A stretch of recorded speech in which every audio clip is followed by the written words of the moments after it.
dia. É uma honra estar com vocês aqui. Sejam super bem-vindos a esse debate estratégico. Aliás, a gente vai debater um tema absolutamente importante que mexe com a vida das organizações. Não mexe só com a sustentabilidade, mexe com as operações, com os processos, com toda a relação comercial, a relação de negócio como um todo, né? Então, para mim é uma honra estar aqui. Eu agradeço a ANAP pelo convite mais uma vez, de estar representando e estar discutindo um tema tão relevante, né? Antes de mais nada, eu queria agradecer e referenciar o patrocínio da ZG Consultoria, que tem ajudado muito a ANAP em várias iniciativas. É uma parceria super importante, tem agregado muito valor e eu tenho certeza que agregará mais. Aqui nós temos o Gustavo, que vai representar a ZG no nosso debate. E também destacar os 25 anos da ANAP. A ANAP completa 25 anos em 2026. E todos nós que participamos dessa jornada temos absoluto orgulho de tudo que foi construído, de tudo que foi feito e daquilo que virá pela frente, né? E para celebrar esse marco tão importante, nós devemos preparar uma agenda muito especial, muito rica para todos vocês. No final do evento, a gente vai apresentar um vídeo que mostrará uma prévia desses eventos e esse planejamento do ano de 2026, que eu tenho certeza que vai ser absolutamente inesquecível, né?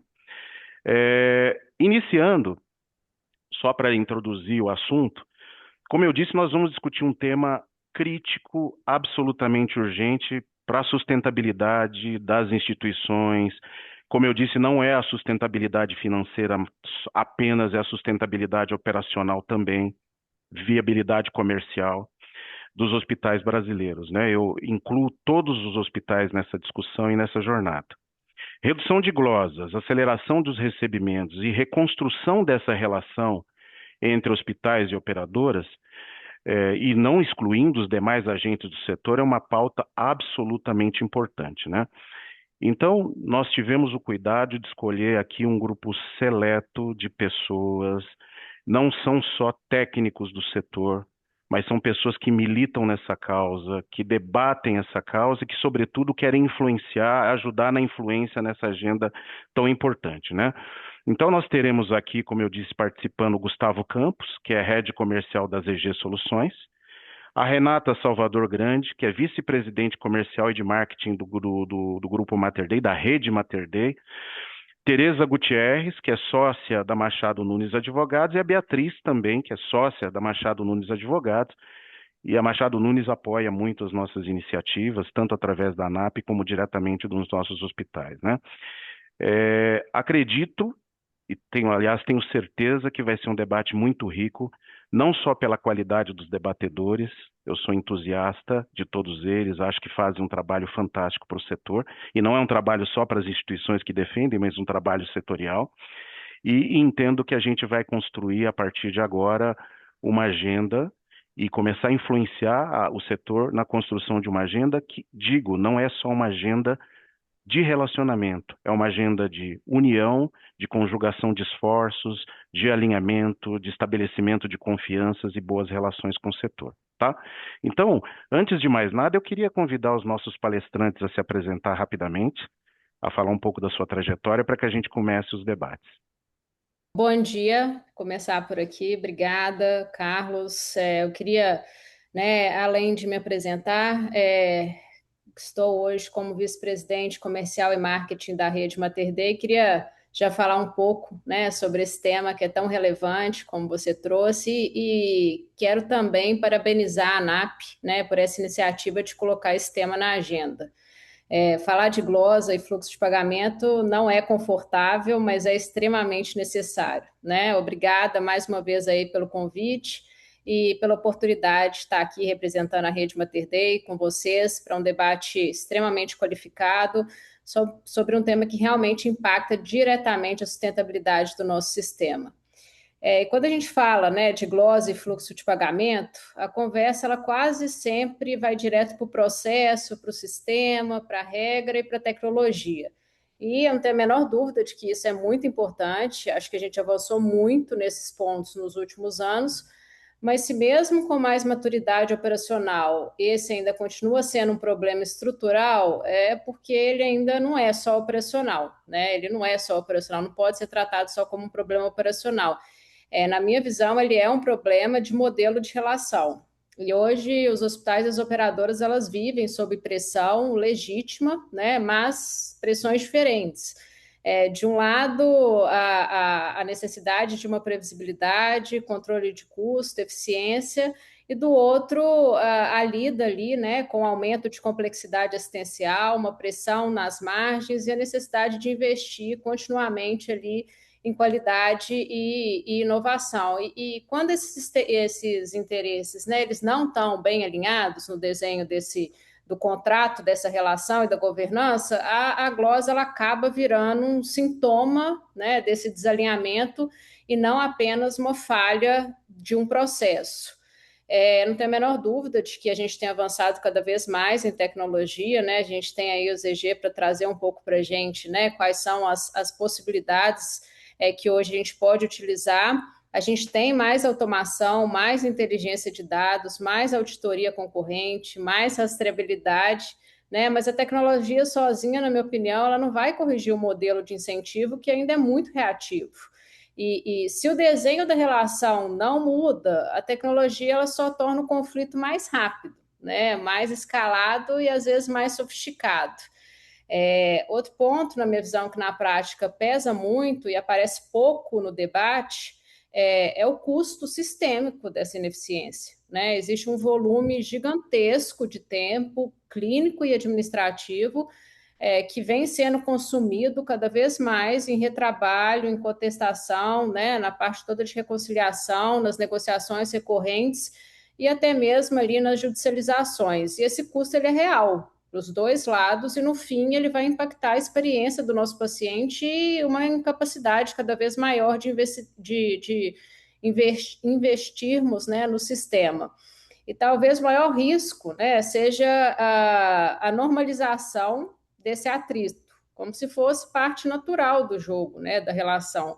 Quando a glosa ela vira rotina, e a gente vem discutindo isso há muitos anos, a gente passa a administrar melhor o problema, mas deixa de questionar o redesenho do sistema que gera o problema em si. Você, você levantou. E aí a gente deixa, né, de buscar modelos que vão priorizar a solução desse problema, uma clareza maior.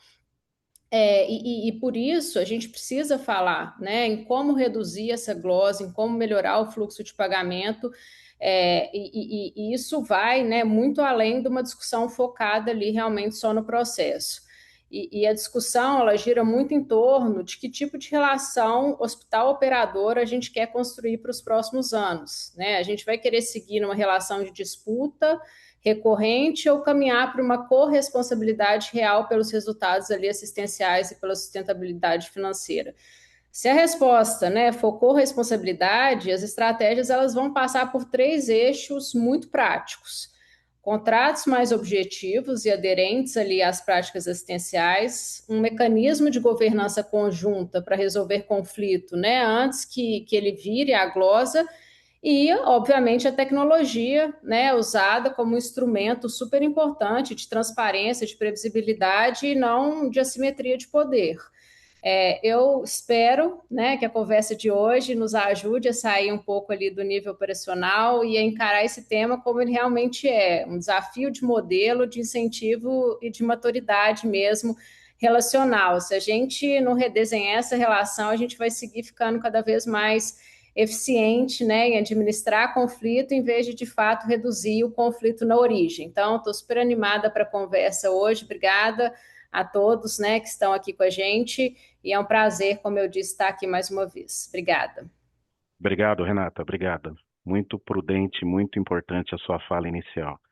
Vamos ouvir Tereza e Beatriz, vocês querem se apresentar? E deixa o Gustavo por último, né, para as ladies se apresentarem primeiro?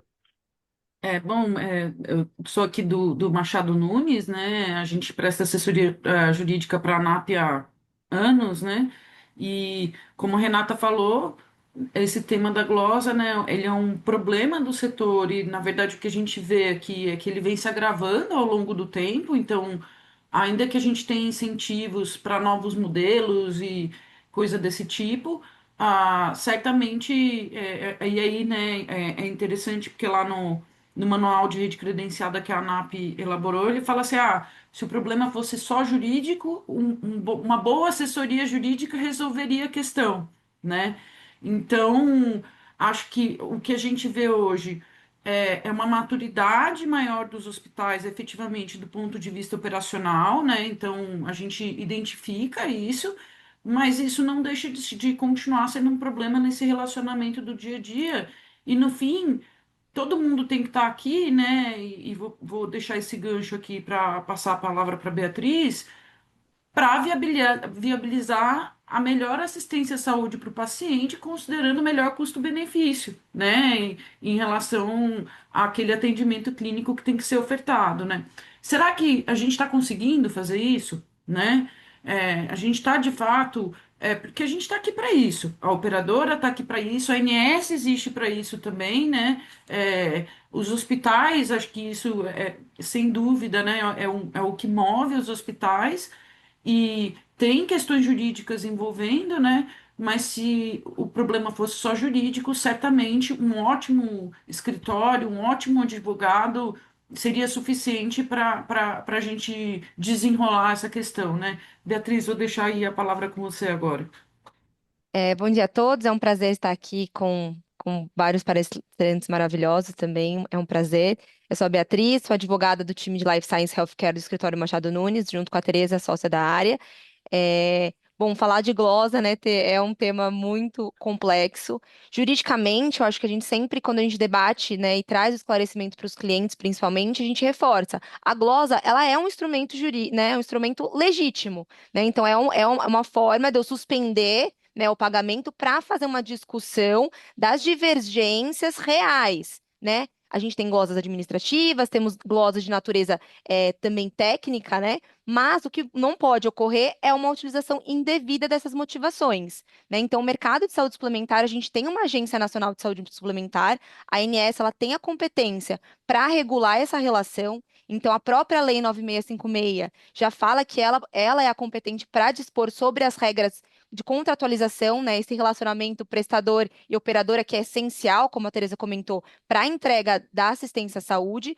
A ANS exerce essa competência, então hoje a gente tem uma regulamentação, uma norma geral, que é a RN 503 de 2022, que de forma mais ampla, ela já traz alguns nortes, reforçando como deveria ocorrer, né, a aplicação da glosa. Então, a glosa, ela precisa estar, né, o relacionamento operador e prestador, ele precisa estar em um contrato escrito, né, então essa relação jurídica está disposta nesse contrato, e dentro da RN há reforços claros no sentido de que a glosa ela precisa ocorrer de uma forma motivada, né? Então, a própria RN ela fala, né, em vários momentos. Então, o prestador ele não pode ser impedido de acessar as justificativas de glosa, ou seja, então as glosas precisam ser motivadas e justificadas. O prazo para eu contestar e para a operadora responder precisa ser igual, eu tenho prazos para isso.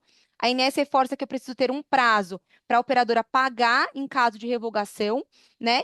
E, na verdade, né, o que a gente ainda vê de forma muito tímida na prática, eu deveria ter um rol, né, de hipóteses de glosas que poderiam ser aplicáveis, né? Como a Renata comentou, é um contrato mais claro, né, mais objetivo e que reflita a realidade, né? Então, na INS, a gente vem acompanhando por muitos anos, né? A gente tem a terminologia padronizada das glosas, a INS, né, também já fez uma cartilha sobre glosa, tem um canal específico de reclamações para prestadores, né, reclamarem.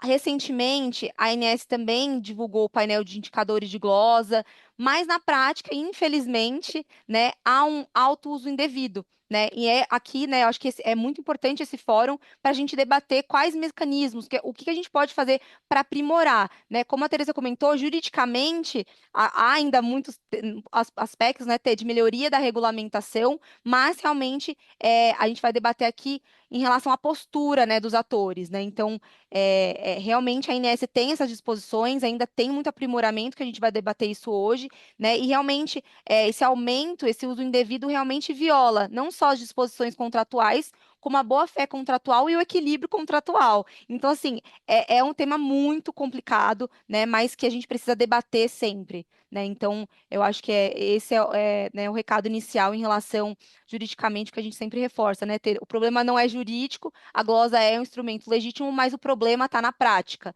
né? O que a gente vai debater isso hoje. Muito obrigado. Gustavo, palavra com você. Obrigado, Carlos. Obrigado aí a ANAP também, né, por promover momentos como esse, né, que são tão fundamentais, né, discutirmos um assunto tão relevante e pertinente que é a questão da glosa, a questão dessa relação entre hospital e operadora. E agradeço aí ao Carlos, agradeço às colegas debatedoras, né, realmente muito gabaritadas para a gente poder discutir esse assunto. E só me apresentando aqui brevemente, eu sou da ZG Soluções, né, e já estou aqui na empresa há alguns anos. E a ZG Soluções ela é uma empresa que atua no setor de saúde mais focado na parte de tecnologia. Como a Tereza citou aí, né, a questão jurídica, né, se a questão jurídica resolvesse o problema, poxa, contrata um bom escritório e resolve. E eu vou até usar essa frase dela para trazer para o sentido aqui da tecnologia, né? Se a tecnologia sozinha resolvesse o problema também era fácil, né? Contrata um bom software e vida que segue. E a gente sabe que realmente o problema é mais embaixo, né? Os aparatos jurídicos estão aí para auxiliar, os aparatos tecnológicos eles estão aí também para auxiliar.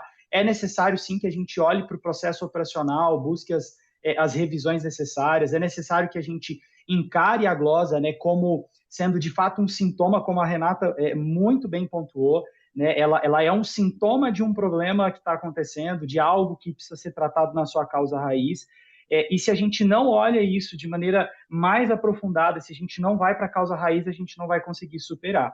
Né? Isso não significa que essas ferramentas elas não devam ser utilizadas a nosso favor. Né? A gente precisa, sim, se apoiar nos aparatos jurídicos, se apoiar nos aparatos tecnológicos, a gente precisa, sim, se apoiar em toda essa questão de revisão de processo, mas é necessário olhar para o problema de forma estrutural, tentar encarar esse problema olhando para a sua causa raiz para que a gente possa resolver.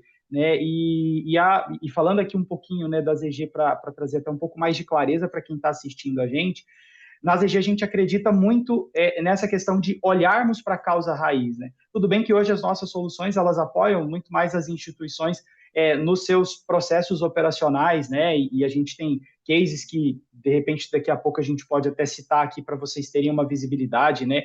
A título de conhecimento, hoje a ZG tem mais de 700 prestadores de saúde usando alguma solução nossa em todo o território nacional. Só aqui da ANAP, né, entre os associados da ANAP, né, cerca de 62% utilizam aí as nossas soluções. Mas a gente também vai muito nessa linha de olhar para a causa raiz. E a gente até fomenta muito em alguns dos nossos parceiros, em alguns dos nossos clientes, a necessidade de a gente ter comitês periódicos onde a gente pega a glosa e vai, de fato, identificar a sua causa raiz, vai entender como é que está a relação da instituição com a operadora, vai entender o contrato, vamos analisar esse contrato, vamos ver as oportunidades de evoluir, de ajustar esse contrato.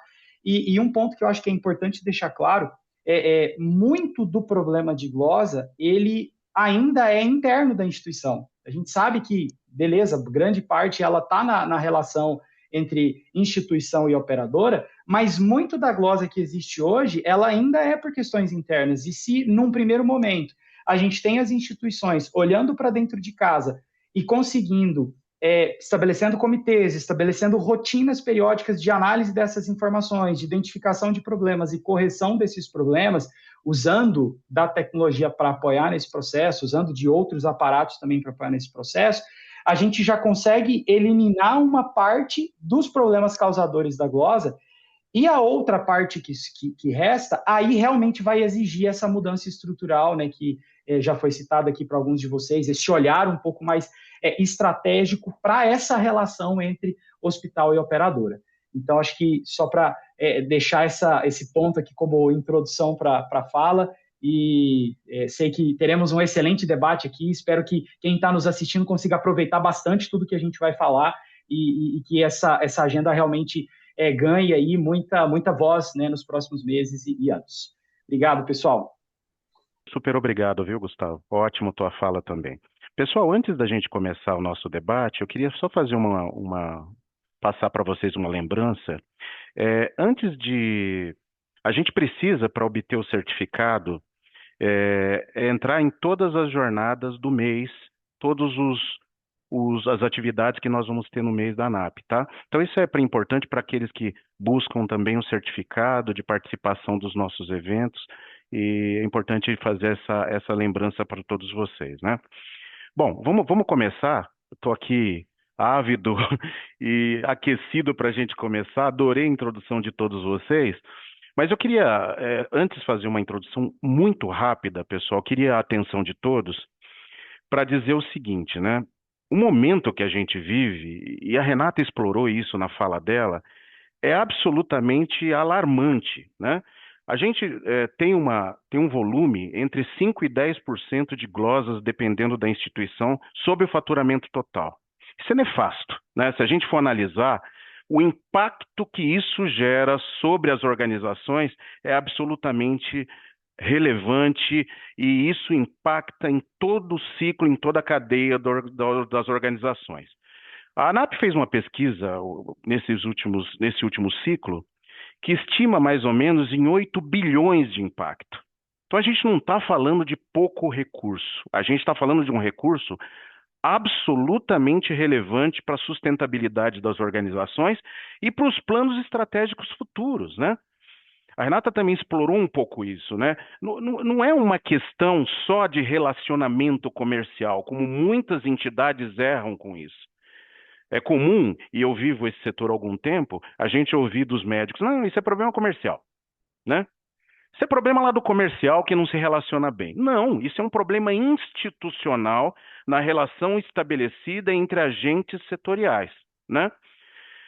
Atrasos de pagamento superando, em alguns casos, 90 dias, chegando a 120 dias, né?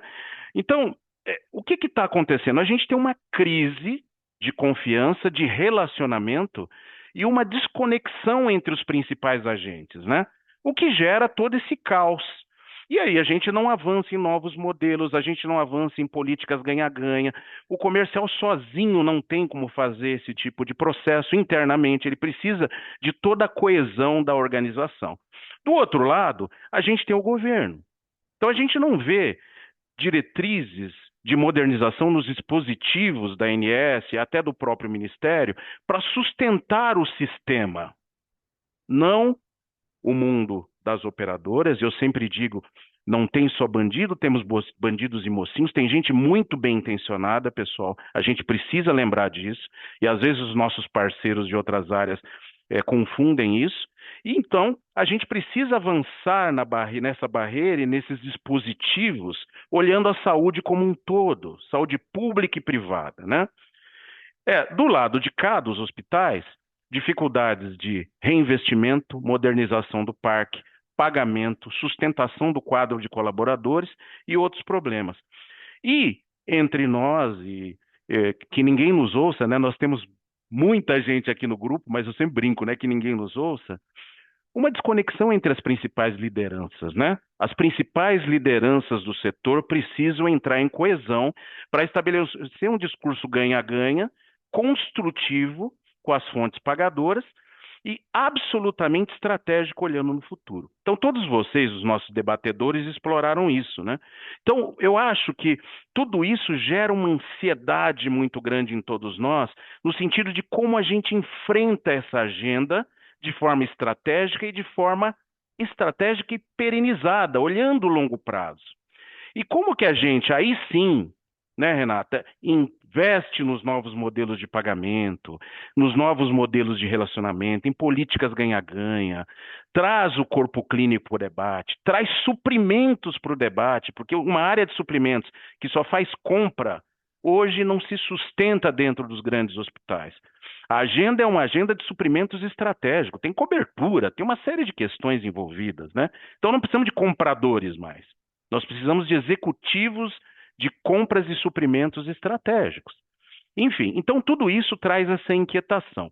Eu fiz essa introdução para a gente começar as perguntas, e eu queria começar com o Gustavo, até porque o Gustavo, pessoal, primeiro que eu deixei ele para depois das ladies na primeira fase, né? Então eu vou começar com ele agora, né?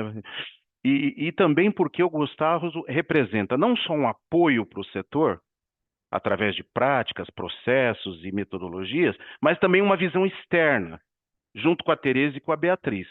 Então, eu queria começar com o Gustavo. Gustavo, por que, na tua visão, olhando externamente, mesmo com processos mais maduros, eu confesso, melhorou, eu estou há 20 anos no setor, tecnologia melhorou, a agenda de tecnologia, definitivamente os homens de tecnologia começaram a entender esse contexto, não era um entendimento fácil. Equipes dedicadas, as glosas e os atrasos continuam sendo um problema estrutural na relação entre os agentes. Aí vamos destacar hospitais e operadoras num primeiro recorte, né? Na tua visão, o que a gente ainda não está fazendo? O que a gente não está enfrentando de forma direta? Sabe aquela coisa objetiva? Papum! O que na tua visão a gente não está fazendo e qual que é a tua visão disso a respeito das metodologias e das formas que a gente poderia fazer esse enfrentamento? Ótima questão. E, se me permitem, eu quero trazer um pouco da minha visão em duas etapas aqui, em 2 pontos, se eu posso assim dizer. Num primeiro ponto, eu quero chamar muita atenção, principalmente de todos que estão aqui nos assistindo, no sentido do que a gente está dizendo aqui, e eu acho que é uma verdade, né? A maturidade tecnológica de processos e de equipe, ela é indiscutível, né? Eu que iniciei no setor não há muito tempo, mas há 10 anos atrás, e olho há 10 anos e vejo hoje, realmente é perceptível essa evolução e essa maturidade. Mas eu queria só deixar um ponto aqui, porque a gente sabe que nós temos muitas pessoas nos assistindo e a gente tem pessoas de instituições de portes distintos.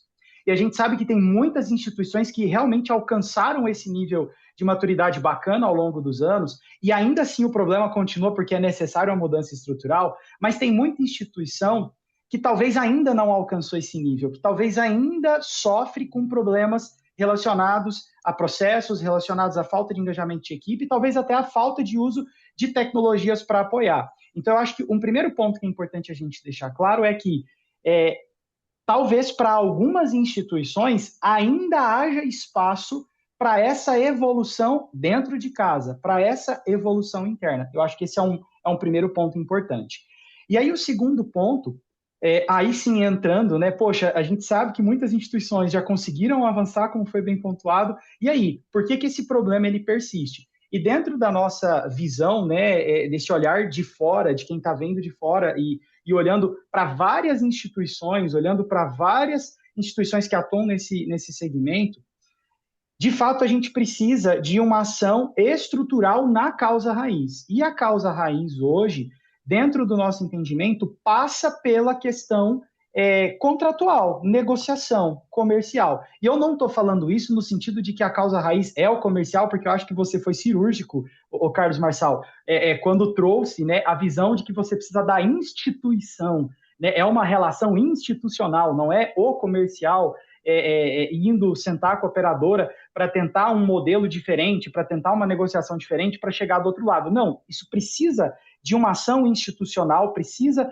de um afinamento entre a relação da instituição, do prestador de saúde com a operadora, e realmente para nós esse é o grande ponto. A gente precisa ter um olhar para isso e muito focado, quando a gente fala dessa relação, na questão contratual, né? A gente precisa ter uma evolução de como os contratos são construídos, de como as regras elas são estabelecidas, né? Hoje a gente encontra cenários em parceiros nossos, obviamente, né, em clientes nossos, em que de repente você tem cláusulas contratuais que muitas vezes não tem como você sequer parametrizar no sistema de gestão.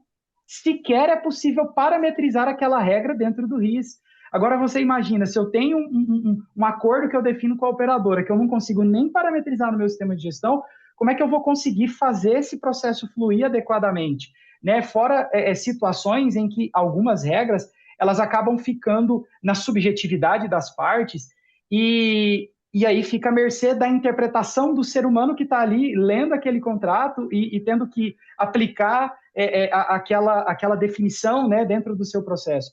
Então, eu acho que a gente tem que ter um olhar para essa questão da negociação, esse olhar tem que ser institucional, esse olhar, ele precisará das várias partes e mais uma vez, como bem citado pelo Carlos, envolvendo entidades jurídicas, envolvendo o próprio órgão regulador, né? Por exemplo, a ANS, a gente precisa de um movimento maior também de regulação, justamente para que a gente consiga ter a possibilidade de evoluir essa negociação, de evoluir esse contrato, de repensar esses modelos, para que aí sim a gente trate a glosa e os problemas de pagamento na sua causa raiz. Então a nossa visão ela está muito aí, e a título aqui eu acho que de compartilhar conhecimento mesmo com vocês, e já finalizo aqui a minha resposta, eu acho que tem como a gente começar isso já no agora, porque do jeito que a gente está citando aqui, a gente ainda precisa de muito movimento nas camadas mais altas, e esse movimento é necessário. Mas eu acho que já existem passos que a gente consegue começar a dar já hoje, e aí eu volto no que eu citei na minha introdução, que é, por exemplo, a criação de comitês que vão olhar para os contratos e tentar identificar problemas. Hoje a gente tem, por exemplo, um processo que a gente roda em alguns dos nossos parceiros, onde a gente faz comitês quinzenais, olhando para críticas. O que são essas críticas? São pontos que a gente identificou na regra contratual que a instituição tem com a operadora e que está gerando para a instituição uma perda financeira. Ou seja, ele poderia estar cobrando mais do que está cobrando. Que é o que a gente pode chamar aqui de glosa oculta, né? É uma glosa que não vem como glosa, ninguém vê. Eu devia estar cobrando, por exemplo, R$1.000 por um procedimento, estou cobrando 500, a operadora me paga os 500 e esses 500 de diferença eles ficam invisíveis, é uma glosa oculta, ninguém vê. E essa diferença é porque talvez a minha regra não está adequada, porque talvez o meu RIS não está adequadamente parametrizado. E se a gente roda um serviço como esse que eu estou citando aqui, a gente consegue identificar esses problemas, e inclusive eu trouxe aqui a título de curiosidade para quem nos assiste, um case de um dos nossos parceiros que a gente roda esse serviço, que é o pessoal do AC Camargo. Inclusive aqui agradeço o Robson, que é o gerente financeiro do AC Camargo, e forneceu esse case aqui para a gente poder usar, inclusive nos ajudou muito no processo de construção desse serviço, que é o quê? Eles conseguiram atingir cerca de 200% de retorno sobre investimento só com aumento de receita em cima desse serviço, e conseguiram reduzir o prazo de identificação de problemas e correção desses problemas lá na causa raiz de cerca de 90 dias para 20 dias. Então, por que eu estou falando isso? Porque eu acho que tem passos que a gente já pode dar agora. E essa discussão mais alto nível, a gente precisa dar seguimento nela. Mas, paralelo, a gente já pode puxar algumas ações que já vão trazer algum ganho, algum resultado para as instituições. Então, é isso, Carlos. Obrigado. Perfeito. Eu acho que você trouxe alguns pontos importantes, que a despeito da agenda estratégica, aquilo que avança, aquilo que alinha as organizações, que influencia o setor, nós temos algumas coisas que podem ser feitas, né? E o uso de metodologia, de ferramental adequada é fundamental. Nossa área, ela se construiu dentro de casa, né? Então, é fundamental a gente abrir os olhos, abrir as portas para obter esse tipo de ajuda, esse tipo de assessoramento e, sobretudo, conviver com metodologias ou com problemas que outras organizações já viveram, né? Eu queria pegar 3 pontos da tua fala, que eu gostei muito, que pessoal, eu coordeno o GT, o grupo financeiro da ANAP, junto com o Marcelo Colli, do Santa Catarina, que é meu grande parceiro, né? E eu sempre lembro que nós temos hospitais na ANAP de diversos portes, que você bem lembrou, Gustavo, né? A gente faz uma atividade, a Renata também participa, uma atividade pro bono, de desenvolvimento setorial, e tem que olhar para as diversas facetas, as diversas faces, as diversas realidades, né? Outra coisa que você destacou é a questão da ação estrutural na causa raiz, né?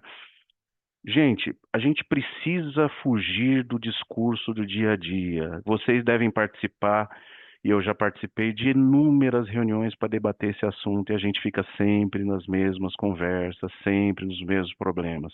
E deixa de atacar o problema de ponto de vista sistêmico, então eu achei muito interessante. E a visão também, que eu destaquei e você enfatizou, você tem uma causa contratual e operacional, mas a necessidade de olhar sistêmico, né, e de olhar para todas as dimensões da organização. E agora eu queria aproveitar a Renata.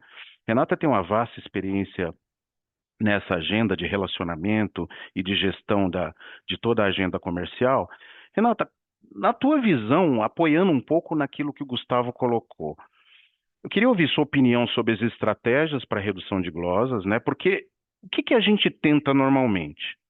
Tenta reduzir com controle, tenta reduzir com ênfase em auditoria, tecnologia, SLAs, melhorias de processos, eventualmente até inovação e digitalização, mas tem do outro lado o repensar do modelo de contratualização, os critérios de cobertura e estratégias de compartilhamento de risco, né? Na tua visão, como estão essas duas agendas e quais as estratégias que as organizações deveriam desenvolver nessas agendas para alcançar esse desafio? Então, eu queria te ouvir um pouco a partir das experiências do Mater Dei e um pouco do que você tem visto no mercado. Não, ótimo, Carlos, obrigada, pela pergunta. Vou iniciar aqui tentando ainda não trazer, né? Eu vi até que já tem no chat algumas perguntas relacionadas ao que a gente tem feito, né, com inteligência artificial, então vou tentar trazer um pouco a resposta mais focada aí em outras atividades que a gente, né, acredita que podem, né, ser apoio aí para a solução. Então, na minha visão, a gente precisa tratar a glosa como uma exceção regulatória e não como uma regra operacional, como eu trouxe um pouco ali, né, no início. Hoje, na ponta, a glosa ela virou um mecanismo quase natural de ajuste, né, e uma proposta concreta, na minha visão, é que a gente precisa usar, né, mais ativamente os referenciais DNS como parâmetro ali de concordância prévia entre as partes. E ali, tudo que está, né, claramente aderente às diretrizes e normativas DNS, a gente precisa trazer NS também cada vez mais para perto dessa discussão, né, para que a gente consiga efetivamente, né, mudar um jogo que desloca, né, o debate ali do cada um interpreta do seu jeito, para qual padrão regulatório que a gente quer seguir, né, e traz a ANS aí para um desenho de fluxos de prévia e de pós-faturamento aí, não só para o que já está, né, sendo tratado como contencioso. E na prática, a ANS ela entra muito quando o conflito já escalou, né? Ou deveria entrar, né? Quando ela é acionada e tem entrado quando esse conflito já está em outros patamares. E uma agenda propositiva seria usar, né, esses guias, os manuais e diretrizes como base para construir realmente fluxos operacionais de autorização, cobrança, pagamento entre o prestador e a operadora, com critérios cada vez mais claros, né, do que é passível de questionamento depois da autorização e do que não é. Né? Acho que isso reduz muito a zona cinzenta hoje que possibilita, né, a glosa.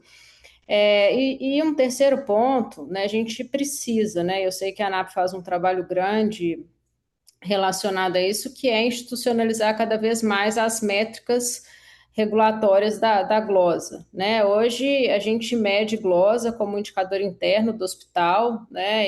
Assim, a gente tem uma dificuldade muito grande hoje de entender se a gente fala a mesma língua, até para a gente poder se comparar e entender como que podemos, né, os hospitais estar mais próximos aí nessa discussão.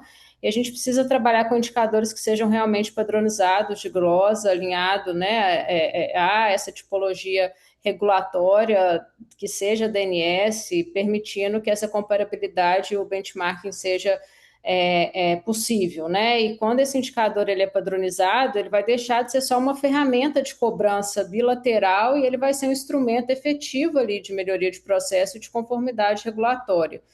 E, por fim, eu acho que a gente precisa usar a regulação, né, como alavanca de uma maturidade aí maior contratual, como, né, foi muito bem trazido aí pelo Gustavo. A gente tem hoje hospitais em diversos níveis de maturidade e o manual aí, né, com apoio da Tereza, né, a construção da Rogério, o manual que a ANAP fez agora é um pontapé fundamental e que a gente precisa utilizar cada vez mais para que esse material se torne algo efetivamente robusto para todos os hospitais, né, nos seus diversos níveis ali de maturidade, para que ele possa ser efetivamente utilizado.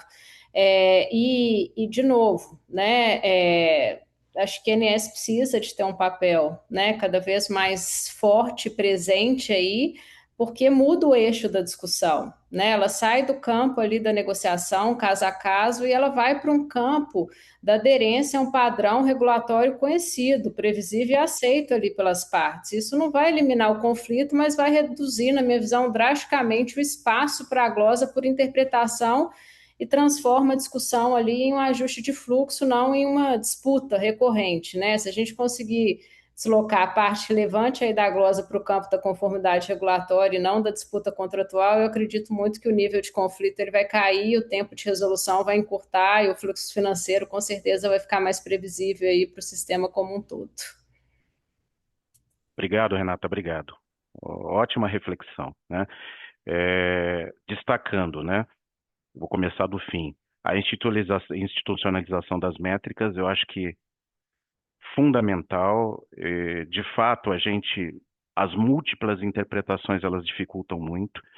E, de novo, né, ele vira estratégia ou insumo estratégico para dificultar as negociações e a relação entre os agentes, né?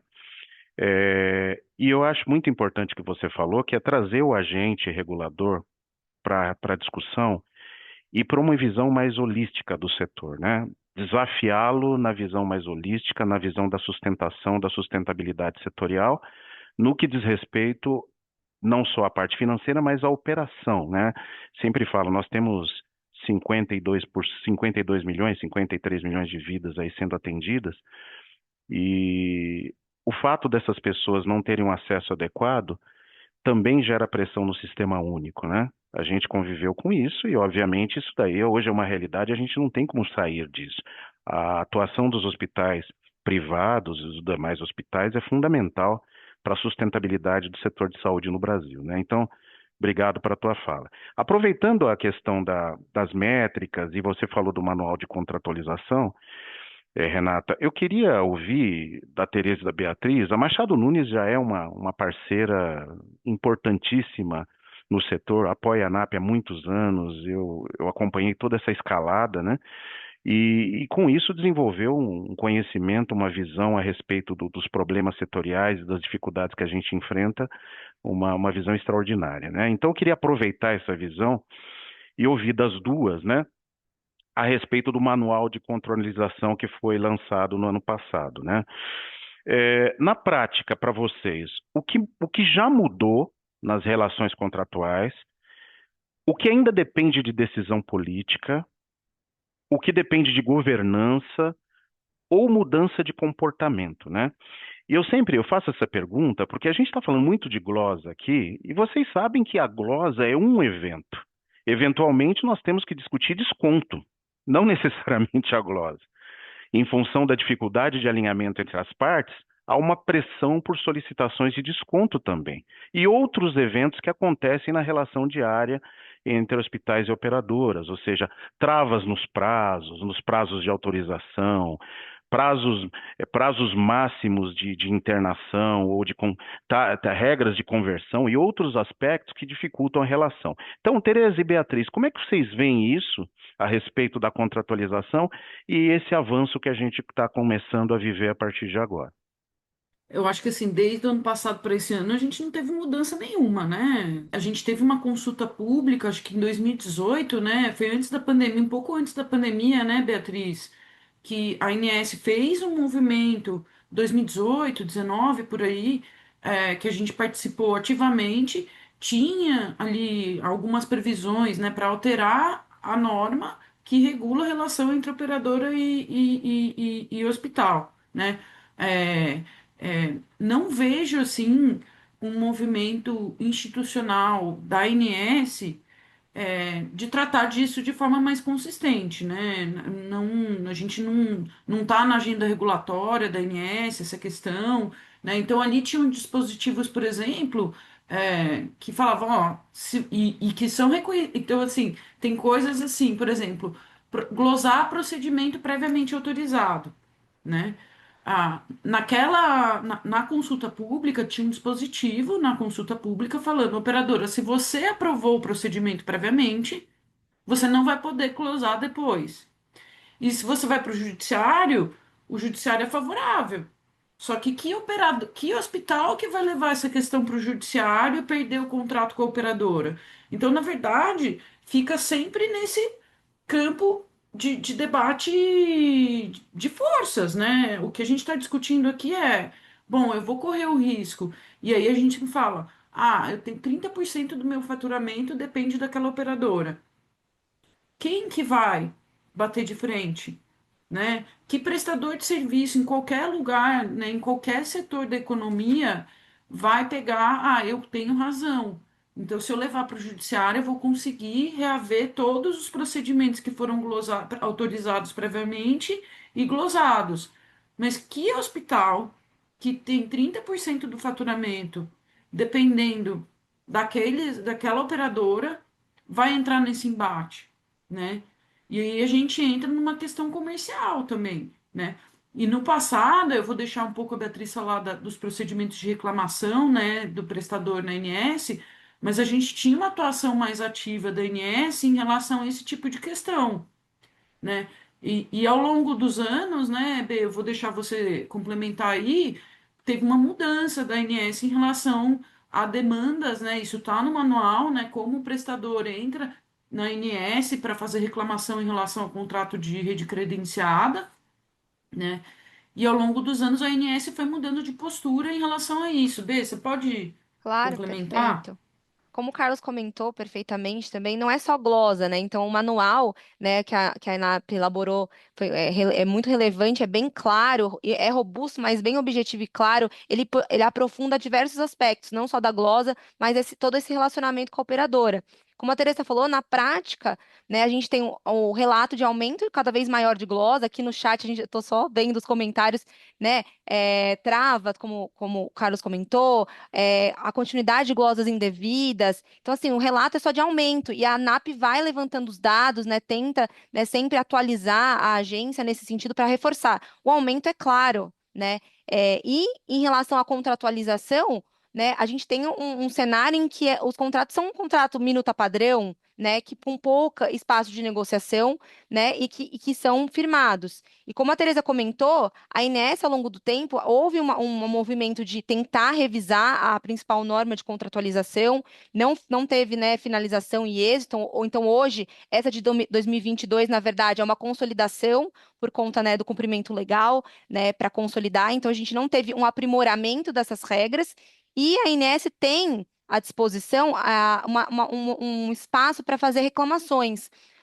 Só que a partir do momento eu preciso me identificar, né? As associações elas não podem, né? A ANAP não pode pleitear entrar lá nesse portal para questionar um relacionamento entre partes, né? Então eu não tenho essa legitimidade, então a ANS não vai acatar dentro desse mecanismo. E também o próprio prestador ele precisa se identificar, dispor, né? Apresentar o contrato, então vai ser evidenciado esse atrito e vai ser exposto perante a ANS o atrito entre as partes. E além disso, como a Teresa comentou, a INS, ela entende que essa discussão, né, qual que é a avaliação, né, dos casos concretos? Isso não é público, a gente não tem, né, um mapeamento público de todas as reclamações que são feitas, mas a experiência que a gente tem, né, é no sentido de que a INS fala, olha, o contrato, ele segue a Lei 9656 e as cláusulas mínimas obrigatórias, mas a questão que você está relatando é uma relação comercial, ou seja, eu não posso adentrar nessa discussão.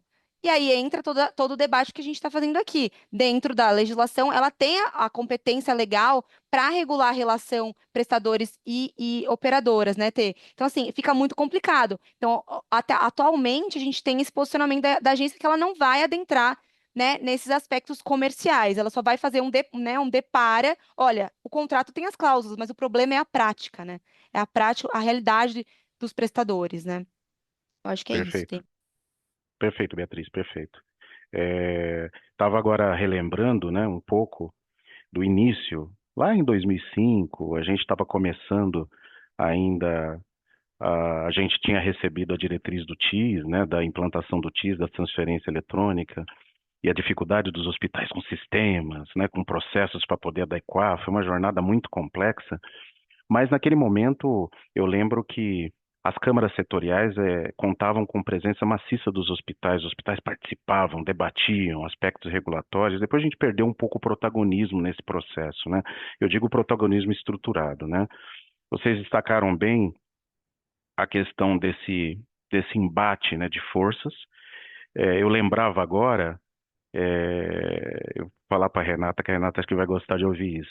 Quando a gente recebe de pessoas de outros setores, né, a primeira discussão de quem está chegando, altos executivos, é o seguinte: não, protesta as operadoras, né? Manda para cartório, manda protestar, ajuiza, ou seja, há uma dificuldade de entender como essa relação se dá no dia a dia, da necessidade, da dependência, da relação com o médico. Quando você está suspendendo uma operadora, você está impedindo o médico de atuar. Então tem um monte de aspectos que são muito críticos e muito delicados, né? Então eu estava lembrando agora desse aspecto e destacando o quanto é complexa essa relação e o quanto ela tem que ser encarada de uma maneira muito, muito diferente, muito mais integrada e muito mais efetiva do ponto de vista da relação, essa construção. E nesse sentido eu queria ainda ouvir da Renata, explorar um pouquinho mais. Renata, na sua visão, quais as barreiras, né? As principais barreiras? Óbvio, técnicos e contratuais a gente explora muito no dia a dia, né? A gente fala muito, é o debate do dia a dia, é o debate de todas as estruturas, de todas as áreas, de todos os executivos, né? Mas tem também as barreiras culturais, né? As nossas organizações, elas têm vícios de longa data que impedem a evolução em vários aspectos, não só esse da glosa ou na relação com as operadoras, né? Então, como é que você vê barreiras técnicas, culturais e contratuais visando a criação de modelos mais sustentáveis, né? O que falta para a gente sair, né? O que falta para a gente escalar? Às vezes a gente fala muito em pilotos, mas até os pilotos a gente tem dificuldade de fazer, né? Quando a gente propõe tanto para as operadoras, quando a gente volta para as instituições, porque a gente tem barreiras internas também. Não, isso eu não vou fazer. Isso eu não faço, isso daí esquece, aqui não. Então, como é que você vê e como é que você vê a adoção e o que você entende que seria importante para a gente sair do atoleiro, para a gente continuar e para a gente alcançar o objetivo lá na frente? Ótimo, Carlos. Acho que eu já falei um pouco, né? E realmente existe, né, uma barreira muito grande na minha visão, ela é muito mais cultural do que técnica, né? Acho que quando a gente escuta, né, as discussões ou quando a gente lê o chat, a gente fala só muda o endereço, né? Os motivos são os mesmos, as dúvidas são as mesmas. Então, na minha visão, a primeira coisa que a gente precisa é parar de normalizar esse assunto, né? Porque ele dói, ele é muito difícil para todos nós, mas acaba que a gente coloca até meta, né, de glosa em percentuais que hoje, se a gente parar para pensar, são inaceitáveis em qualquer setor, né? Eu aceitar que eu posso ter 4% de glosa, 3% de glosa, né? É aceitar uma ineficiência muito grande. E a gente precisa, né, entender que não é normal, que não pode fazer, né, parte do jogo aí a glosa como ferramenta, né? Os times eles são treinados para recorrer bem, negociar bem, brigar bem, mas pouca gente vem sendo treinada para evitar a glosa na origem, né? Evitar que elas aconteçam. Então, enquanto, né, o ser bom de recurso de glosa for valorizado, a causa raiz ela não vai nunca ser, né, a prioridade, o foco ali. E segundo, né, a lógica do curto prazo. Né? Na prática, a glosa ela ainda é tratada como uma ferramenta tática ali de ajuste de caixa, né, ou de pressão contratual, e isso ela resolve o mês, teoricamente, ali, mas ela destrói a confiança, né, no médio prazo. E culturalmente a gente ainda premia, né, quem resolve esse problema no trimestre ou no final do ano, e não quem redesenha o processo para que esse problema não aconteça de novo. Então, a gente precisa, né, terminando, entender qual é a nossa responsabilidade também, né, e a gente tem trabalhado muito em cima disso, entender o que a gente, enquanto prestador, precisa fazer diferente para reduzir essas glosas, e a gente, né, precisa entender como que a gente corrige estes erros para que eles não sejam aí argumentos, né? E precisa haver essa corresponsabilidade, né? Ninguém hoje é dono do problema, né? A operadora, ela arruma ali formas cada vez mais criativas, né, da glosa, mas a gente precisa arrumar uma forma realmente de entender qual que é mudar o incentivo, né? Então, assim, tudo bem, eu entendo ali a necessidade, ou enfim, né, a questão financeira relacionada, mas a gente precisa mudar isso, e se a gente não mexer nessas barreiras, né, culturais, não vai adiantar a gente ter mais sistema, mais inteligência artificial ou mais regra, né? Ou um relacionamento até mesmo maior. A tecnologia, ela vai deixar a glosa mais rápida, como eu falei na minha introdução, de acontecer ou de ser discutida, mas ela não vai mudar o comportamento que gera a glosa na origem. Perfeito, perfeito, Renata. Você estava falando de cultura e eu iniciei falando também a minha fala a respeito da questão cultural. Eu fico imaginando, e a administração de hospitalar ou administração de empresas é um campo interessantíssimo, apesar de não tão valorizado às vezes, que você vê a necessidade da integração dos outros setores ou da visão de recursos humanos que cuida da cultura num assunto que está distante dele, em tese, no dia a dia, né? Ou seja, o que os nossos executivos de recursos humanos estão trabalhando para ajudar na transformação cultural, para que a gente não só entenda os dispositivos setoriais, entenda como funciona o mercado, mas também entenda que a cultura da eficiência é fundamental no debate e a construção do relacionamento ganha-ganha é fundamental, né? Então, às vezes eu comento isso porque dá a impressão que esse problema está localizado ali no comercial, no financeiro, eventualmente na agenda médica, mas não é isto. Isso de uma vez por todas, né? A gente tem que parar de aceitar e, como você bem disse, Renata, de normalizar. Esse é um problema que envolve toda a organização e precisa da atuação de todos, né? Na hora da gente, por exemplo, adaptar as nossas práticas e rotinas, né? Só lembrando a todos os participantes, o debate está muito gostoso, que nós temos perguntas, tá? Mas nós vamos fazer as perguntas no final. Nós estamos fazendo o levantamento, fazendo toda a relação, relacionando todas as dúvidas de vocês. E já adianto que tenho certeza aqui que os debatedores também estão à disposição depois para troca, para contatos. Eu tenho certeza que eles farão isso, tá? Talvez a gente não tenha todo o tempo para a gente fazer todas as perguntas que estão sendo colocadas, né? Usando a fala da Renata também, ouvi o Gustavo novamente, porque já tem algumas questões, Gustavo, com relação à questão tecnológica, né? E como a tecnologia, como as implementações que a gente pode fazer podem sugerir, podem ajudar nesse desafio, né? Acredita-se que tecnologias como smart contracts, interoperabilidade de dados, soluções para gestão de glosa, pagamentos automatizados via blockchain, podem, de alguma forma, ajudar nessa transformação da relação, né? Obviamente, sabemos nós que tecnologia sem aplicação de conhecimento e sem a prática não vai ajudar, né? Mas, na tua visão, o que precisa mudar antes, né? Ou seja, o que são fatores predecessores para que isto funcione? E, de novo, como que a confiança entre as partes pode favorecer a aplicação dessas metodologias? Então, eu queria te ouvir novamente e, de novo, aproveitar a sua visão externa, sua visão interna e externa, né? Porque você está ajudando várias organizações e como que, obviamente, você pode contribuir nessa pauta. Eu acredito, acho que um primeiro ponto que é importante, né? De fato, eu acho que, como a gente já disse anteriormente, tecnologia evoluiu muito e a gente tem muito aparato tecnológico hoje para apoiar em todo esse processo, né? E eu posso, por exemplo, né, citei o exemplo do AC Camargo na minha outra fala, e eu posso citar aqui um outro exemplo também a título de comprovação do que eu estou falando, que é o BP, né? Beneficência Portuguesa de São Paulo, né, em nome aqui da Mariana, que é coordenadora de recebíveis lá, que inclusive ajudou a gente aqui na validação e construção desse case.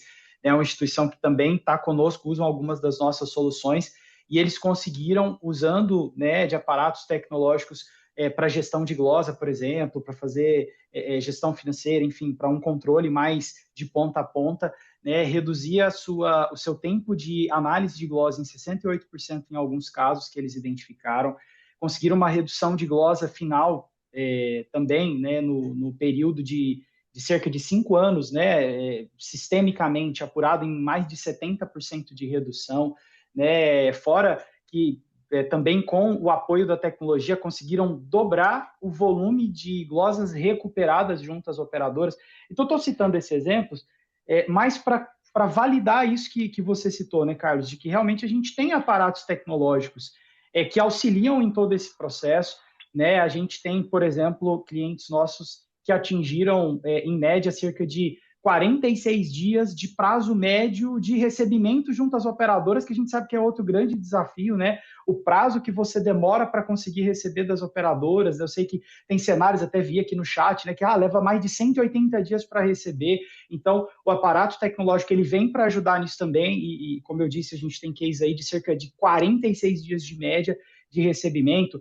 Glosa contábil aceita na casa de 1,06%, então são números que mostram que realmente a tecnologia ela apoia, isso é fato. Só que indo na linha de, para que essa transformação ocorra, onde que precisa ocorrer a mudança primeiro, eu quero ir além e corroborar com tudo que a gente está falando aqui. Porque, de fato, eu vejo que a tecnologia ainda tem muito espaço para ela evoluir, mas eu acho que ela já chegou num ponto muito bacana, né? E não só olhando para as EG Soluções, mas olhando para o mercado. Só que, se a gente não tiver, como já foi citado aqui anteriormente, uma aproximação dos órgãos reguladores, né? E aí a gente citou aqui algumas vezes a ANS, mas se a gente não tiver um envolvimento maior, se a gente não tiver uma aproximação maior, e aqui eu até faço a citação, né, daquelas operadoras que elas nem estão vinculadas à ANS, aquelas operadoras de autogestão para hospitais mais regionalizados, né, que é um desafio enorme, porque você às vezes nem tem a ANS para te auxiliar, né, nessa relação com a operadora, e aí o desafio de negociação ele ainda é maior, o desafio de se estabelecer regras é ainda mais complexo. Então eu acho que a gente precisa ter esse olhar do agente regulador, a gente precisa ter o agente regulador muito mais próximo, mas para mim o grande ponto é essa relação entre o hospital e o operador. A gente precisa melhorar essa confiança nessa relação. E essa confiança, ela passa por diversos pontos, né? Como, por exemplo, a questão da transparência e do diálogo entre as partes, né? E aí a gente já citou aqui a questão institucional, a gente precisa ter o prestador institucionalmente mais próximo do operador institucionalmente. Mas a gente sabe que tem prestadores que talvez eles são de menor porte, de médio porte, talvez eles não vão ter esse poder para ter uma relação com a operadora. Aí entra o que você foi cirúrgico na minha visão, o Carlos, para citar, que é a questão das lideranças. A gente precisa que as lideranças dos prestadores estejam conversando mais, a gente precisa que isso aconteça, porque quando esse movimento acontece e você tem, de repente, um grupo, né, institucionalmente representado, procurando as operadoras de forma organizada, de forma pré-estabelecida e pré-definida, para a conversa, para a transparência, para o diálogo, para trazer as cartas para a mesa, para pensar em como melhorar para os dois lados. É o ganha-ganha que foi citado aqui.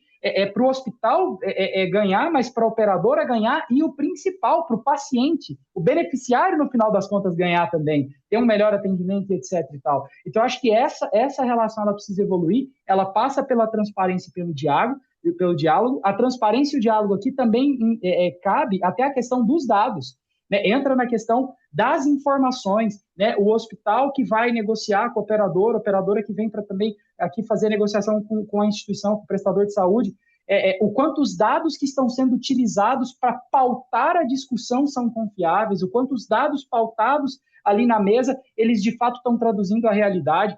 A gente conhece, conhecimento de causa de diversas instituições que iam para a mesa de negociação com a operadora e por não ter dados confiáveis ou os dados não estarem devidamente consolidados, devidamente analisados e trabalhados, perdia a credibilidade numa mesa de negociação. Então, você precisa ter esse olhar dentro de casa.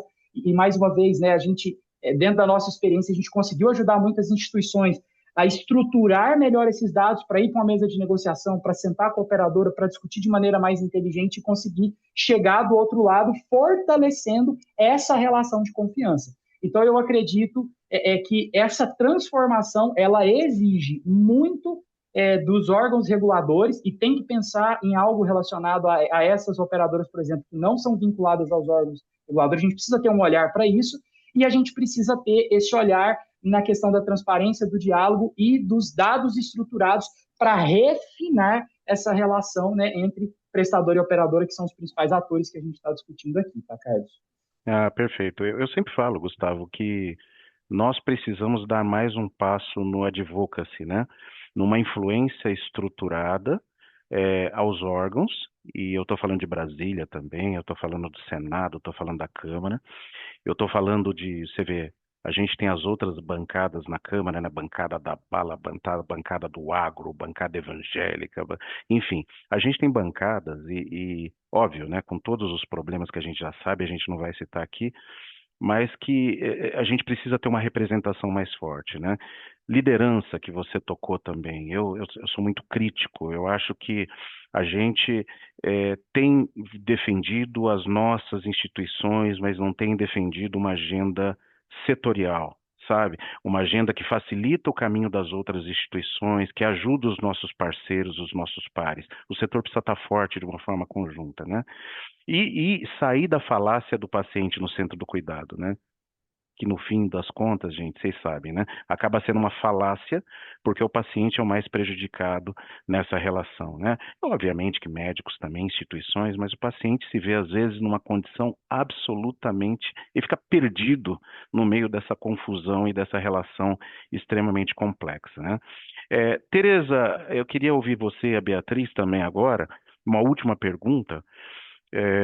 Nosso tempo, o debate é maravilhoso, pessoal, mas nosso tempo é curto e, infelizmente, a gente não consegue esticar muito, né?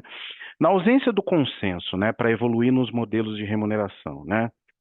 É, como é que vocês veem os instrumentos contratuais que poderiam ser usados para minimizar essas decisões unilaterais que acabam acontecendo e equilibrar a relação entre os hospitais? A gente tem alguma saída? Tem algum dispositivo? Eu percebo que às vezes a gente até discute nas organizações, às vezes você vai, por exemplo, usar uma estratégia que às vezes é limítrofe, né, que é suspender o atendimento, por exemplo, né, que às vezes a gente discute, será que dá, será que pode, será que é correto, será que... Enfim, como é que vocês veem esses instrumentos e se é possível a gente adotar nesse momento, nessa fase que a gente vive, algum tipo de dispositivo mais efetivo? Olha, Marcelo, se eu tivesse a solução jurídica, que eu nem falaria, porque aí eu ia ter muito cliente aí, Quer ganhar dinheiro, né? né? Não, é, não, brincadeira, provavelmente a gente né, seria amplamente compartilhado com os associados da Uhum. ANAP, né? Mas assim, até uma vez o Fernando Rocha, né, que é um comercial conhecido, você deve conhecer ele também, grande amigo aí, amigo de longa data aí, e é um Conheço. provocador, porque é engraçado porque no fim das contas, a operadora ela remete lá para aquele manual do credenciado, né? Um monte de coisa, né? Então, você acaba. Aí ele falou: Ah, como é que eu acabo com o manual do credenciado? Eu falei: Você tem que negociar com a operadora, né? Então, a Beatriz já mencionou isso, né? Normalmente as cláusulas, exceto algumas exceções, né? Tem hospital que está numa situação muito privilegiada, é o único hospital do município. Mas a gente já viu situação aqui que o relacionamento entre o hospital e a operadora era tão ruim ao longo dos anos que a operadora construiu um hospital novo. Falou: Chega!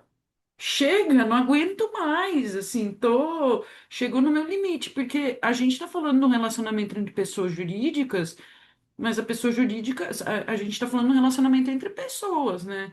Então, no fim, todo mundo tem que ter muita paciência, né, no dia a dia. E no fim, na verdade, quem é seu cliente, né? Porque teoricamente, do ponto de vista jurídico, quem te contrata é o beneficiário. A operadora te paga por conta e ordem do beneficiário. Mas desculpa, a operadora é seu cliente, né? É isso, né? E aí você tem que. Então, assim.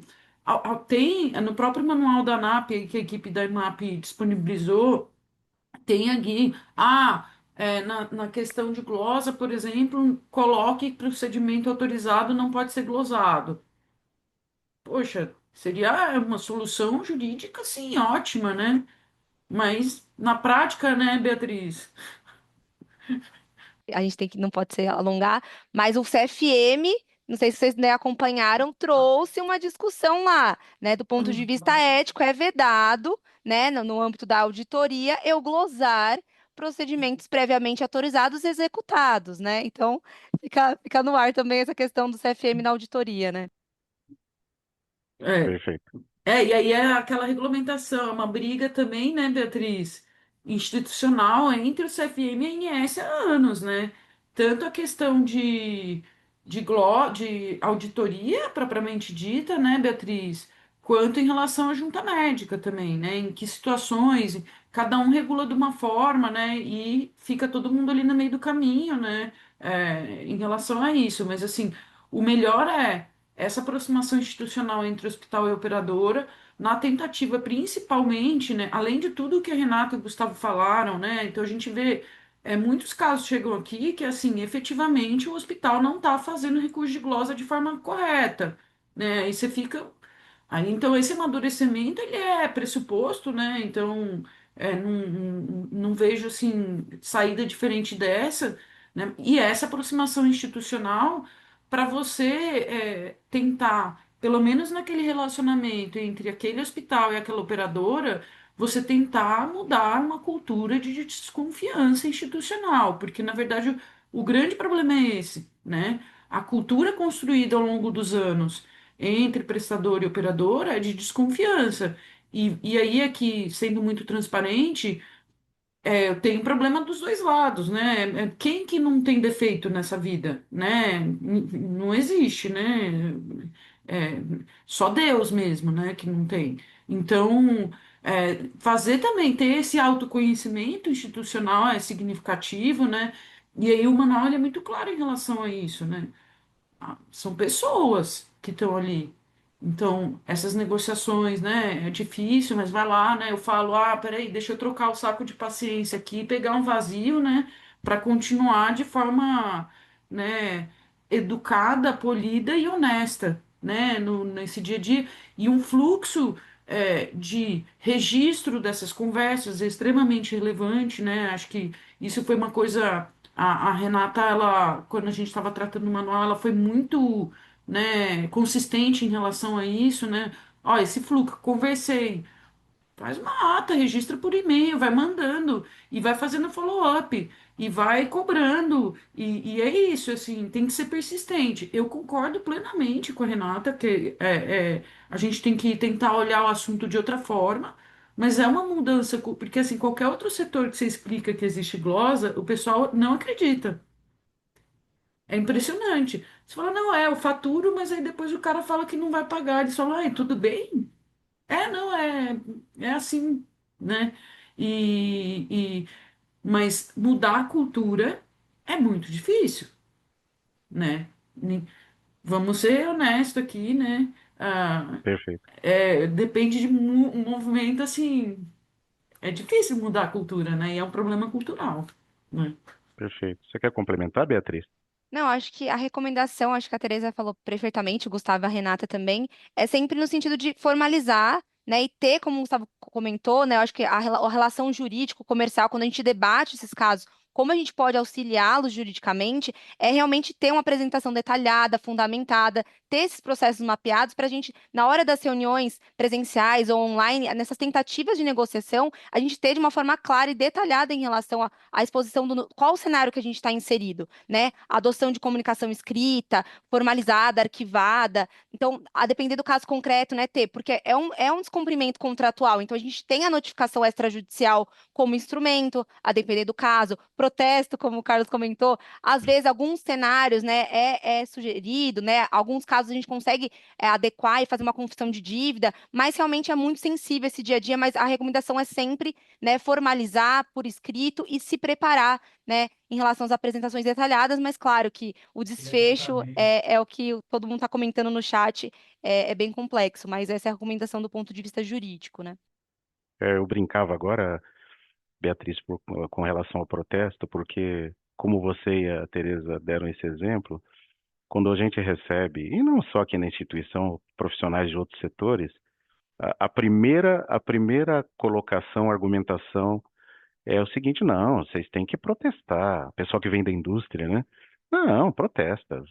Isso daí é só vocês protestarem. Você tem um contrato de prestação de serviço vigente, né? E como se isso fosse simples, né? E como você bem disse, em alguns casos isso é possível, mas na maioria dos casos, pelo que eu acompanho, há uma dificuldade muito grande e existe também a concentração, né? Você às vezes depende de uma operadora principal que tem um poder de barganha muito forte e que fica muito difícil depois o comercial conduzir o processo de relacionamento, né? O financeiro, obviamente, solicita, mas existe uma relação comercial, às vezes de longa data, os contratos, às vezes, contratos antigos, enfim, é bastante complexo, né? Mas ótimo, vamos então fazer umas perguntinhas. Pessoal, a gente tem pouco tempo para perguntas. Eu vou pedir, estava até pedindo agora para a organização mais uns 10 minutinhos para a gente fechar. Eu tenho 3 perguntas aqui que eu queria destacar. A primeira, eu queria fazer. A gente já falou a respeito, mas eu queria aproveitar a presença do Gustavo aqui.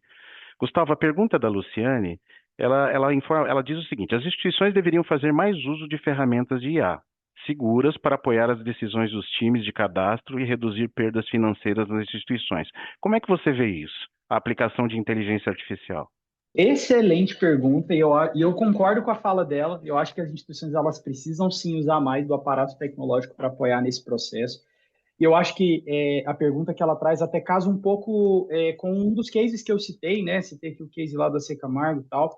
A gente tem um serviço aqui dentro da ZG que a gente chama de ZG Conformidade, e ele atua muito fortemente focado nisso, né? A olhar para o contrato da instituição e a gente conseguir analisar esse contrato, extrair as regras e fazer uma validação se as cobranças elas estão saindo em conformidade com as regras. E ali a gente vai identificar tudo que não está conforme. E essas não conformidades, elas muitas vezes vão representar uma potencial glosa, vão representar um valor cobrado a menor, que é aquela glosa oculta que eu brinquei, né? Aquele valor cobrado a menor e tal. Então, aqui a gente já tem uma primeira vertente de atuação direta, né, da tecnologia como apoio, mas em contrapartida, do outro lado, na verdade, a gente já tem as glosas que ocorreram. Mas se eu estou olhando para o contrato, aí eu consigo usar a inteligência artificial para pegar essas informações do contrato e facilitar a vida da pessoa que tem que tratar essas glosas, né? Do time de recurso, de um analista de glosa e tal. Que é o quê? A IA, olhando para o contrato, já trazer para o cara, essa glosa sua é devida ou essa glosa sua é indevida. E se ela é indevida, eu já te sugiro, pela regra XPTO do seu contrato, que você faça a justificativa tal, você cobrou o código errado, o código certo é esse aqui, tal, manda. Ou essa glosa é devida e cabe uma revisão do seu processo, vamos ajustar.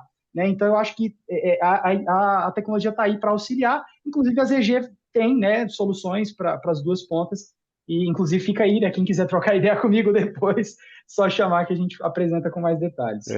Gustavo, objetivamente, e aí uma pergunta eu diria, meio maliciosa, né? Como é que você vê a aderência dos homens de tecnologia a essas necessidades? Eu estava falando há pouco sobre a necessidade de uma visão sistêmica, uma visão setorial, colaborativa.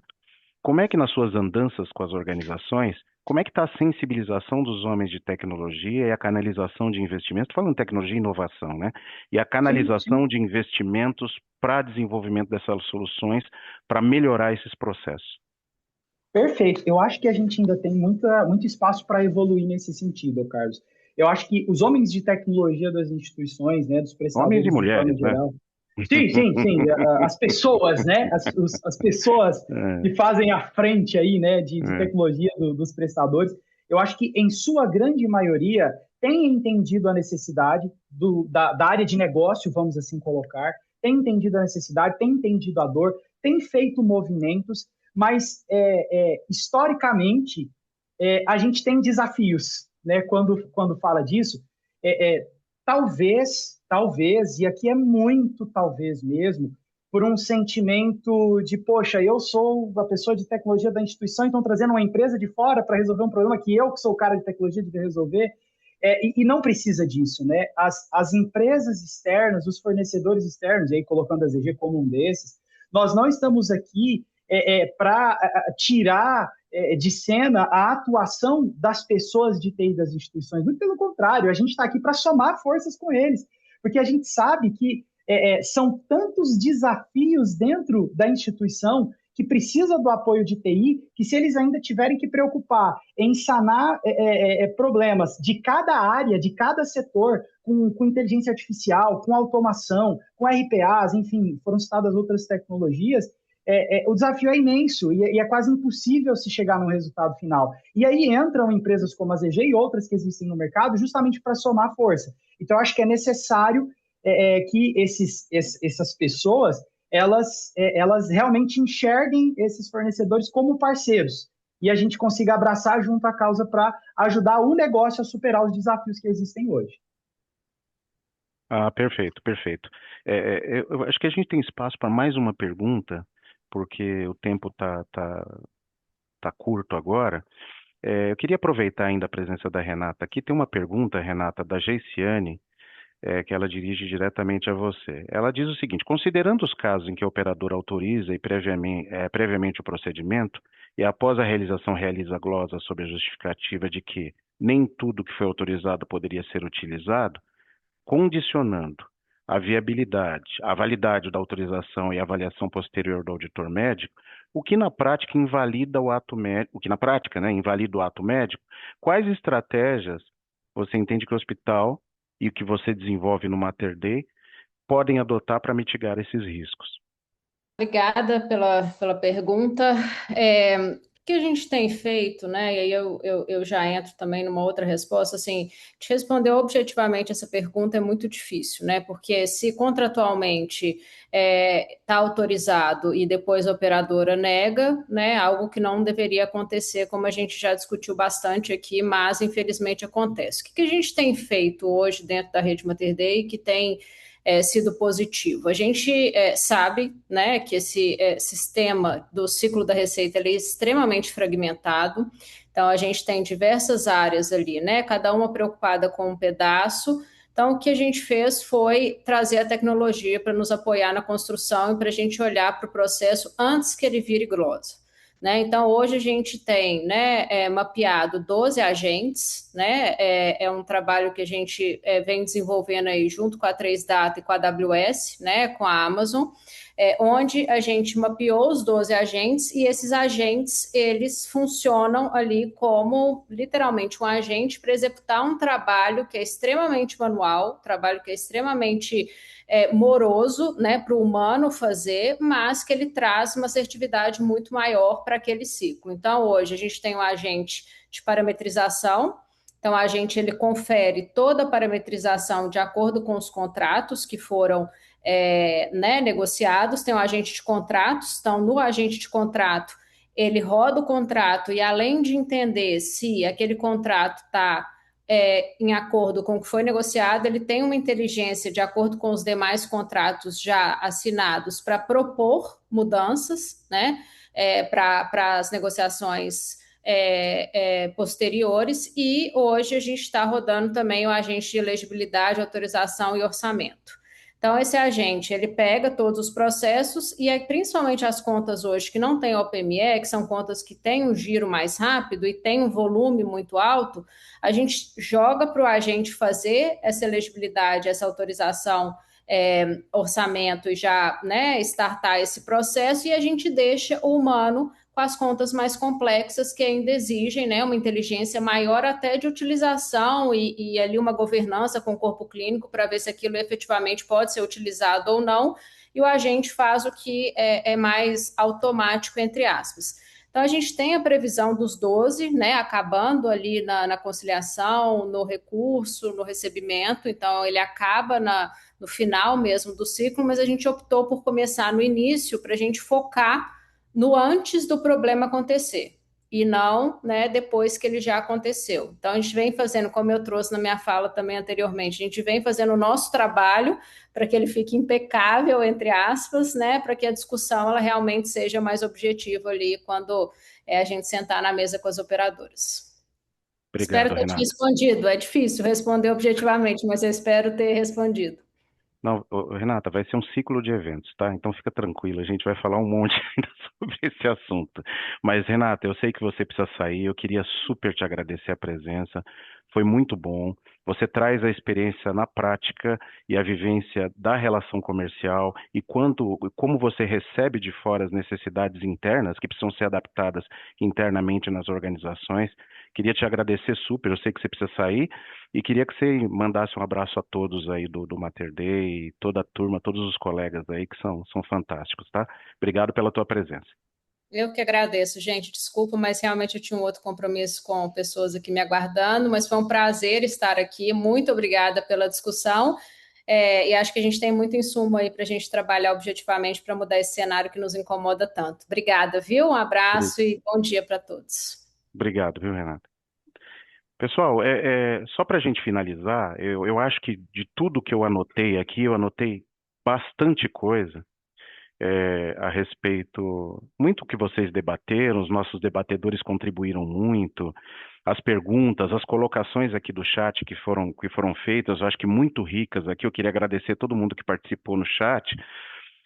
O que eu queria concluir dizendo o seguinte, eu acredito que a implementação de todas essas mudanças vai precisar de um esforço muito grande, pessoal, e um esforço legítimo, genuíno, né?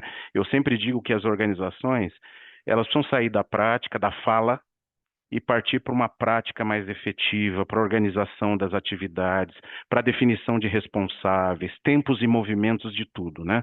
E essas ações envolvem pessoas, aquela velha máxima, né? Pessoas, processos e tecnologia, né?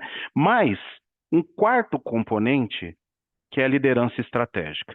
Então, todos nós, como somos executivos e atuamos ou apoiando o setor, como é o caso da Tereza, da Beatriz e até mesmo o Gustavo, nós precisamos exigir das lideranças esse tipo de postura, sobretudo as lideranças que tomam decisão sobre as organizações, e mostrar o impacto que isso gera, né? Hospitais têm que priorizar a integração, né? É, quando eu digo interdepartamental, não é simplesmente a nível de sistema, pessoal, é estabelecer integrações verdadeiras com SLAs definidos, adotar tecnologias que sejam vitoriosas para fortalecer a relação com as operadoras. A gente precisa evoluir na agenda regulatória, mas eu digo não só aquilo que a Beatriz e a Tereza trouxeram como insumos jurídicos, mas ajudar na evolução e na relação com os órgãos, né? Isso é um papel dos hospitais. Está um pouco mais próximo do governo, um pouco mais próximo da ANS, sugerir câmaras setoriais de debate. Eu acho que a gente precisa fazer isso em conjunto. Não dá para fazer uma instituição, entendeu, Gustavo, se expondo. E aí as outras ficam fora, e aí fica sempre, fulano de tal que está coordenando. Não, tem que ser junto, né? Obviamente tem os interesses locais e tem os interesses individuais de cada instituição, né? E uma outra coisa, a gente precisa apoiar nas organizações a agenda de eficiência, porque a eficiência organizacional, ela não melhora só resultado, ela garante melhores condições de formação de preço para o mercado, para as operadoras. A gente tem que lembrar que preço vem, uma parte é custo na brincadeira, né? Então, as ações de eficiência operacional que a gente não debateu aqui, elas ainda são pífias entre nós aqui. São muito pouco aplicadas dentro das organizações para possibilitar uma relação de preço-custo mais adequada e margens, né? Então, eu acho que esse é o início desse debate. Queria agradecer muito, Gustavo, pelo patrocínio a esse evento, pela participação, pela visão externa, Gustavo, você agregou muito, foi muito bom te ouvir. Agradecer muito também a Beatriz e a Tereza, porque eu sempre digo, né, o jurídico, a gente só recorre ao jurídico quando a coisa pega fogo, né? Ouvir o jurídico antes é fundamental, porque o aconselhamento, a direção, o rumo, o caminho que a gente precisa gerar se não feito da forma mais adequada, isso vai gerar implicações futuras. Então, o jurídico tem que participar dos debates de forma estratégica, né? Então, ter Beatriz e Tereza aqui foi um elixir, né? E não só a participação técnica, mas a visão holística de mercado, né? Dentro das estratégias da Machado Nunes, que sempre tem participado de forma efetiva na agenda de saúde, né? E queria convidar vocês para assistir a jornada toda, lembra da questão do certificado que eu comentei, e convidar para vocês para as próximas iniciativas da ANAP. Eu acho que eu sou testemunha de uma evolução absolutamente grande na agenda, no debate estratégico, na integração dos assuntos que a ANAP tem promovendo. Eu acho que tem um esforço muito grande dos colaboradores e da associação, trazendo parceiros como os que estão aqui, trazendo outras pessoas dentro do debate, outras instâncias, outros atores para debater o setor que a gente precisa evoluir. Então, eu acho que todos nós aqui amamos o setor de saúde, então é fundamental a gente continuar nessa agenda. Então, estejam com a gente nos próximos eventos e participem dos GTs, que a gente está debatendo muito nos GTs também, é importante que todos estejam. Obrigado a todos. Obrigada, gente. Muito obrigada, Bom finzinho de pessoal. semana aí. Um abração. Obrigada, Marçal. Obrigado, Obrigada, pessoal. NAP. Tudo Tchau. de melhor a Obrigado, vocês. pessoal. Abraços. Parabéns Abraço, pelo trabalho. pessoal. Abraço. Abraço, tchau, tchau.